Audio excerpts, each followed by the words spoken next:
Welcome to the Airbnb Blueprint Podcast, your go-to training hub for building your very own Airbnb business.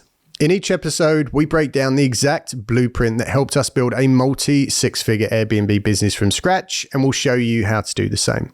Continue learning with us for free in the Airbnb Blueprint coaching community over on Facebook. Find the link in our show notes below. Commit, believe, succeed. Let's go. So guys, welcome back to the Airbnb Blueprint Podcast. I'm going to run this one solo, and I want to talk to those of you at home who are brand new. Okay, I understand that we've got a very varied audience on this show. Some people are already started, some people are very established, but there's also a wide amount of you at home who are just scratching the surface, really excited about the idea of getting involved in the Airbnb world, but maybe you don't have a huge bank balance in order to get started, and you're worried about that, and you're kind of not sure about whether or not this can work for you. Now, it's a very common story, right? There's very, very few of us that have that big multi-six-figure bank balance in order to go out and start buying property. We hear about it on the news and the radio every single day, the housing crisis. No one can afford to buy. Property prices are off the charts. But don't worry, there is a strategy that you can use that can get you started, and it's called Rent-to-Rent. Now, a lot of you, no doubt, even if you're brand new, if you've done some searching online, you would have seen or read about this strategy called Rent-to-Rent. And I just wanted to get into it on this episode to give you a little bit more clearer picture of exactly what it is and how you can get started. So let's just talk about exactly what is Rent-to-Rent. Well, Rent-to-Rent is simply where you're going to go out and you're going to rent a property, just like you would if you were a residential family looking for a place to live, except we're going to use a different kind of contract. We're going to rent it as a company. We're going to use something called a company-let agreement. Once we've secured that property, we're then going to go ahead and furnish that property to a really high standard, and then we're going to rent that property out on a nightly basis on the OTAs, or the online travel agencies, i.e. Airbnb and Booking.com, for a nightly rate. And obviously, when you combine that nightly rate over the month at 70-75% occupancy, that is a lot more collectively than the rent that you're paying to the landlord plus your outgoings. And the difference that's left over is obviously your profit. So that's in a nutshell what Rent-to-Rent is. So as you can see, we need significantly less startup capital than if we were going to buy a property. We don't need huge deposits. We don't need mortgages. We don't need to be dealing with banks. We don't need to be worrying about poor credit. All of these things are the reason why Rent-to-Rent is so popular. But here's the problem. Because of its relative ease to get started in the business with Rent-to-Rent, it's started to get pretty busy.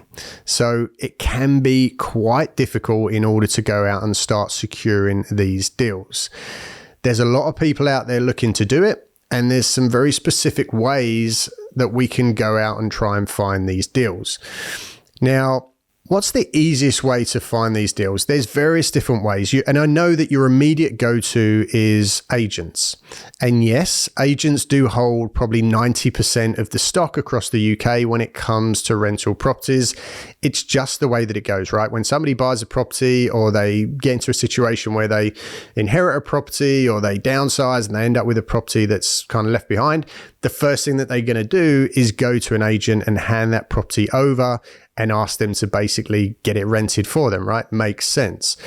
But there's also a huge amount of people out there who have properties that they either haven't taken to a letting agent yet, or that they've currently had rented and they're not quite happy with the way that it's being managed, or they've just taken on a property, they've just bought a property and they haven't yet decided what to do with it, or they're looking to change the use that they're doing with a current property that they own. All of these different scenarios are out there, and you're going to find them by going what we call direct to landlord. Now, this is a much easier way to get started because you're not having to meet and actually get over all of the barriers that agents put in place. So with agencies, there's obviously all of the referencing that they need to do. And this isn't spoken about enough on any of the training courses up and down the UK, because they don't want you to know how incredibly difficult it is. And here's why. When you're first starting out, you've just opened your company. You've done no trading whatsoever. You've got no accounts to show. You've got no experience to provide. You've got no case studies to talk about. And you're walking into a letting agent completely cold and asking them to trust you by taking on one of their properties to run as serviced accommodation. That's a big ask. But it doesn't really matter. Even if you do win them over because you're so charismatic and fun and confident, and they decide to give you a go, you're not going to pass referencing, especially if you don't have a large amount of assets, if you don't have other properties that you own, or if you don't have a huge amount of savings. It's going to be almost impossible for you to meet the affordability in order to take that property on through your company. Almost impossible. Doable, but almost impossible. And it's not spoken about enough.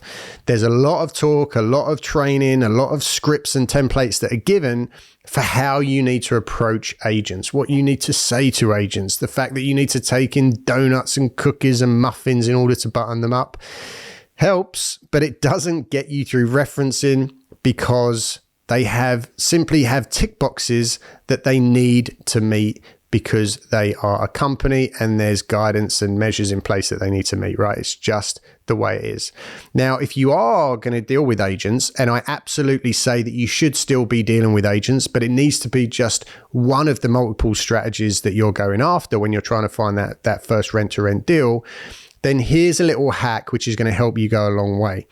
You do not want to be going into, talking to, visiting, picking up the phone to any of the massive nationwide chain agents. They're not going to talk to you. They're not going to do company lets, and you're simply going to be wasting your time. What you want to do is you want to be focusing on the smaller agencies, the smaller shops, the guys who aren't even on Google, right? Here's a nice hack. What you want to do is you want to go on and you want to type in Yale.com. Remember Yale.com that no one ever uses anymore? That's the one that's going to have a lot of the little one-man band agencies on there. Okay, so you just want to go into Yale.com and you want to search letting agents in my area. That's going to bring up the smaller guys, the shops where they've only got one shop and there's only two people working in there. They are independently owned and they're a lot more open to creative deals, and they want to clear their shelves of stock. So they're the ones that you want to go visiting. They're the ones that might be willing to work with you. So when talking to agents, when dealing with agents, only focus on the small guys, the Countrywides and the Beresfords. Forget about it. You might have heard of someone that's got some deals through them. Maybe it happens. It's incredibly rare. It's hard enough to get your first deal through agents anyway. But, so for that reason, you want to be targeting the smaller guys. You do still want to be working with agents, because once you get going, if you can get one over the line and get into their little black book, they can help you to grow a lot faster. So you do still want to be putting some time into agencies.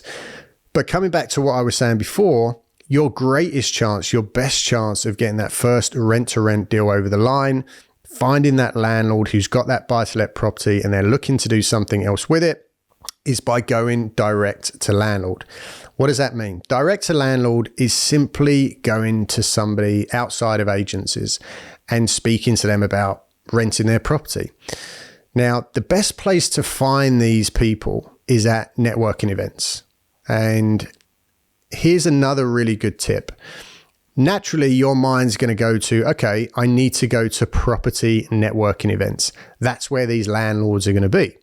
Yes, there will be a lot of landlords at property training events, but there's also going to be a hell of a lot of other people that are looking to do the same thing as you, which means increased competition, and everybody's going to have the same pitch when speaking to landlords.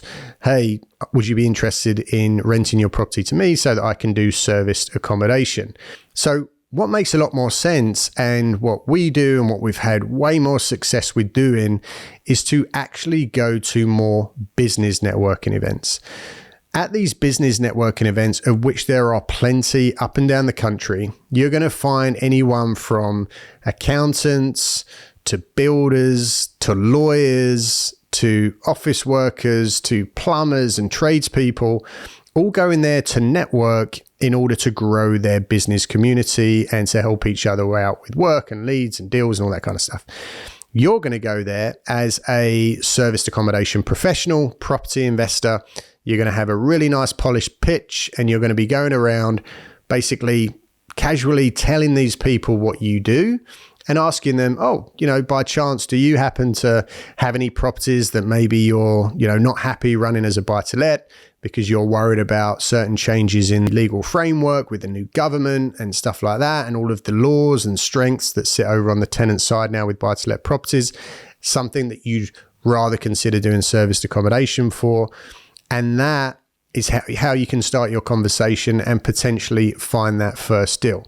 So it's way better to go to these networking events to find that first deal than putting all your time into dealing with agents. So I would say like 80% networking events, 20% still talking to agents. Also, on top of networking events, and even sometimes even more powerful than networking events, is speaking directly to friends, family, and work colleagues. And this is why it's so powerful. Those people, family, friends, people you work with, guys at the gym, people down the pub, people at the dance class, anyone that you already have a relationship with, they already know you. They already hopefully like you. And they already, most importantly, trust you. Okay. So when you say to them, look, I'm just getting started looking for my first property, it's not going to hit them as hard because they already have that relationship with you, in comparison to saying that to an agent who might be like, whoa, I'm not sure really that I want to work with you. If you haven't done this before, it's too much risk on my side. But if you're saying it to Aunt Mabel, or if you're saying it to your best mate down the pub, or someone that you work with who already knows that you're a really good person and already trusts that what you say you're going to do, there's a much better chance that they're going to go ahead and agree to give you their property for your first deal. So they're the best places to really be focusing: family, friends, work colleagues, and networking events. Outside of that, you want to be telling guys, everyone, what you do. Absolutely everyone. You want to be screaming it from the rooftops. You want to be posting it all across your social media. You want to be telling everybody down the pub, telling everybody at work, if you're allowed to and if it's not a conflict of interest. Letting everybody know that you are now a professional property investor who's educated, knowledgeable, with training, looking to get your first deal over the line.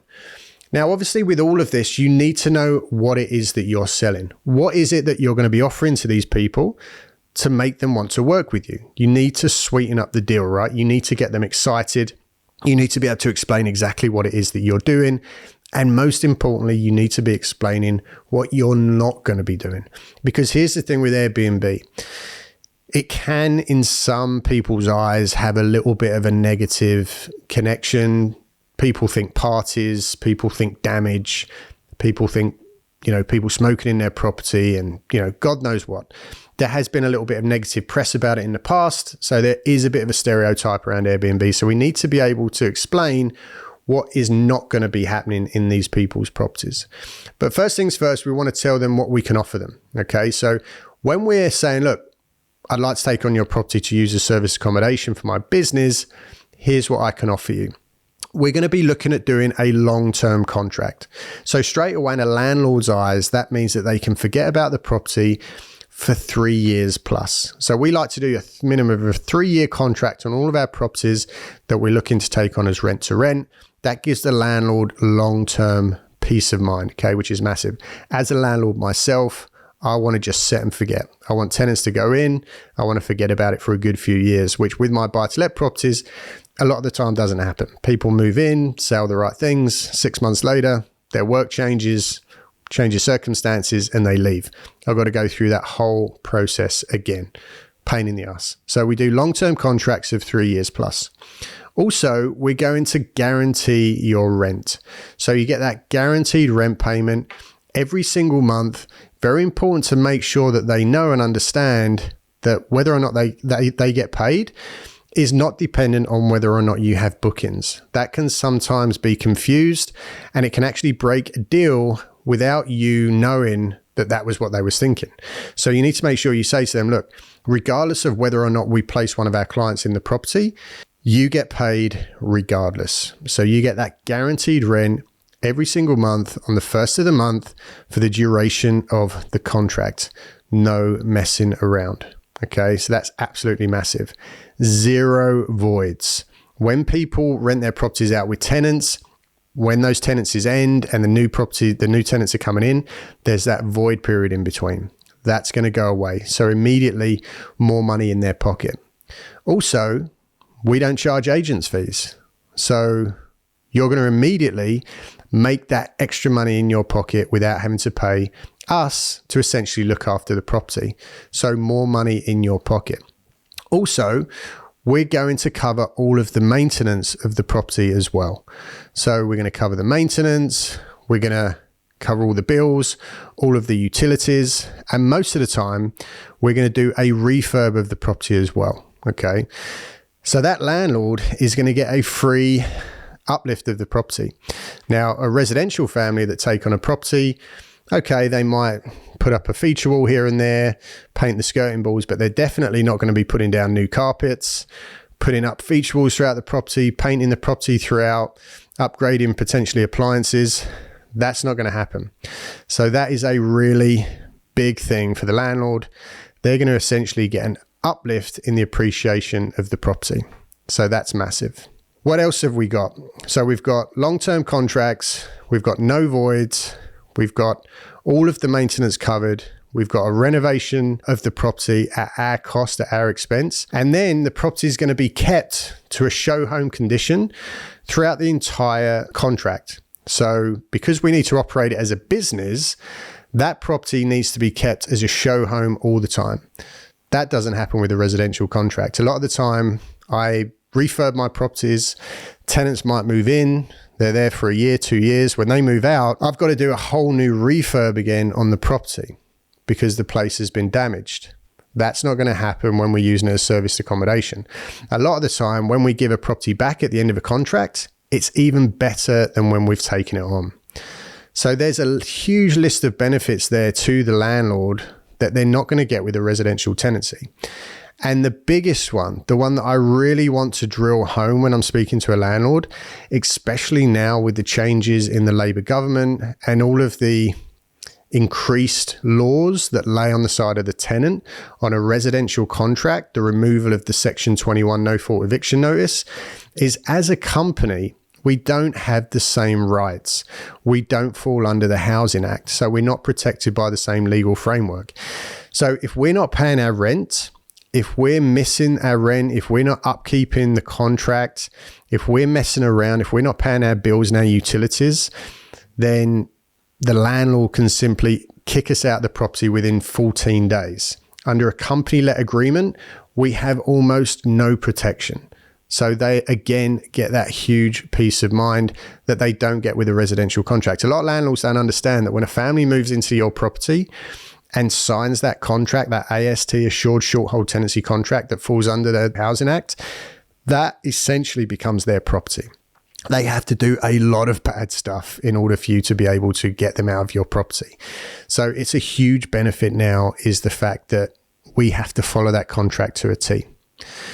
It's also important to know that when you're talking to these landlords, that you make sure that they know who you are going to be working with. You don't want them to think that you're going to be having parties and sex workers and God knows who else staying in your properties. So you need to make sure that you're explaining to them, look, we work with contractors. We work with corporate clients. We work with potentially the tourist market, but very specific part of the tourist market. Whoever it is, you need to make sure that you're explaining that. And most of our clients, for example, are contractors. So we can say to our clients, look, we only work with contractors. They come for long periods of time. They're only there to sleep really. And the rest of the time they're at work. They use it as a base while they're on site during these long-term contracts. We never have any problems.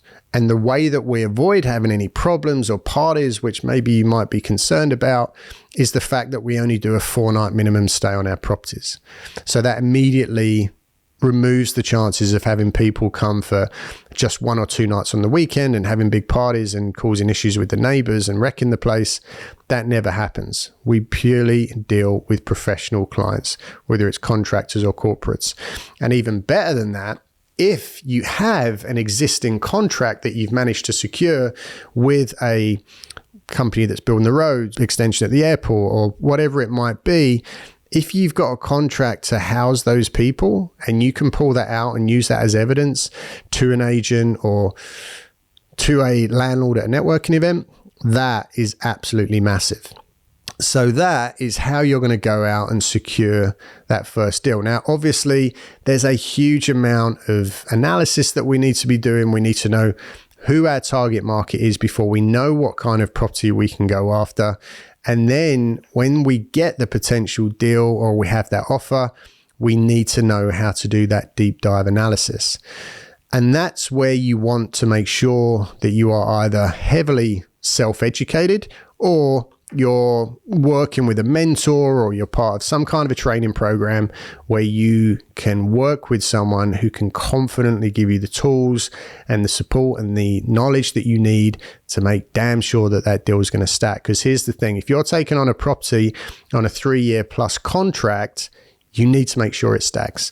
Now, we do always put in a 6-month break clause within our contracts so that in the unlikely event that it doesn't work out, we can always get out of the deal.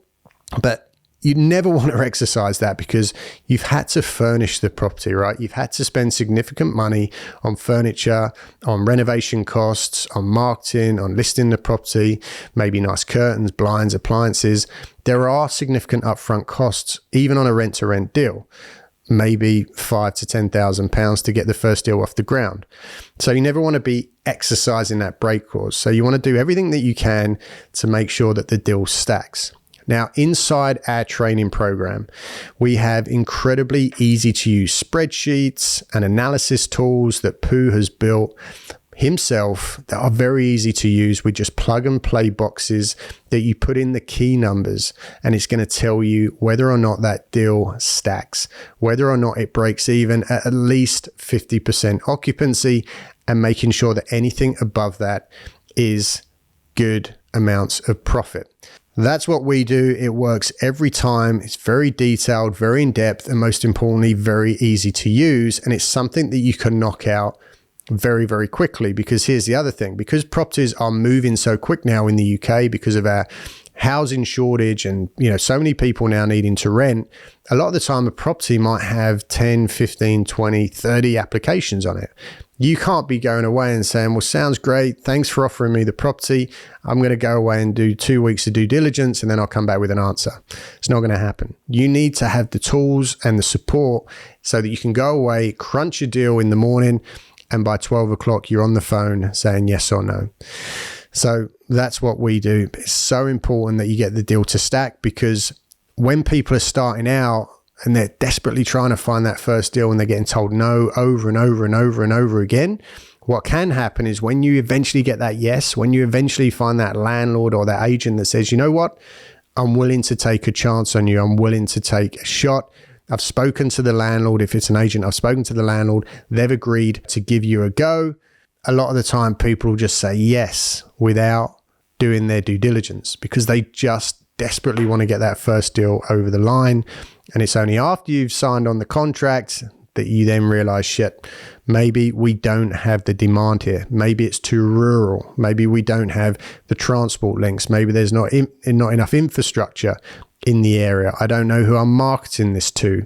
It's going to cost me too much to furnish, or it's going to cost too much to get it compliant for fire risk and all the regs that changed in October last year. So there's a lot to it. It's not that difficult once you learn the process. And once you've learned the process, you know what to look for, you know how it flows, then it's just a matter of rinsing and repeating. And here's the good news, is that once you've got that first property off the ground, it's going to get easier. The snowball is going to start to build. Now you're generating income. Now you've got case studies and marketing material that you can use to take into agents. You're no longer going in there brand new. There's a much bigger chance that they're going to work with you. And what you can do is that once you've found that first deal through maybe a direct to landlord deal and you've done a refurb on it, document all of that stuff. Take loads of pictures of how it was before, take loads of pictures of during the process, and then loads of pictures how it looks after once it's all staged and looks beautiful. Put that into a nice glossy marketing brochure, and then you can take that into the agents and say, hey, I've only got one property, two properties, but here it is. Do you mind if I show you the before and after pictures? And maybe if you're interested, you could show that to your potential landlord on this property that I'm really interested in. And maybe he might see the value in my offer because he's going to get this property turned in from what it is right now into this beautiful show home. Now, don't get me wrong here. The idea is not for you to go in and spend £50,000 on a property that you don't own. We're very strict on what we let our mentees spend. There's only significant amount that you want to spend outside of that. And all of that's going to go into your deal analysis. How long is it going to take before you're getting all of that investment back and then making money? It doesn't make sense when we see so many people say, hey, I just took on this property. Within the first week, I'm in profit of £5,000. No, you got a booking for £5,000, but maybe you spent $50,000 on it to get it live. Well, that's not profit. That's just you slowly getting back all of the money that you poured into it. So this is where you need to be careful and make sure that what you're reading and listening to on social media is real, okay? But it's all part of your deal analysis. It's all part of your due diligence. It's all part of your deal stacking. And that is exactly what we do in our Airbnb Blueprint coaching community. Loads of stuff about this over in our Facebook group where you can find out more. And over there as well, we're doing loads of individual lessons. We're doing lots of masterclasses. We're doing lots of bi-weekly webinars where we're talking about all this stuff and breaking it down into nice, easy bite-sized chunks to help you guys get started. And there's also opportunities for you to apply to come onto our more direct one-to-one mastermind programs that's going to get you to your goals without any of the risk and in half the time. So that's it, guys, for another week. Thanks for listening and watching at home. We'll see you over on Facebook in the Airbnb Blueprint community. Until then, don't forget to follow the show and leave a review, and we'll see you next week on another episode of the Airbnb Blueprint podcast. Take care.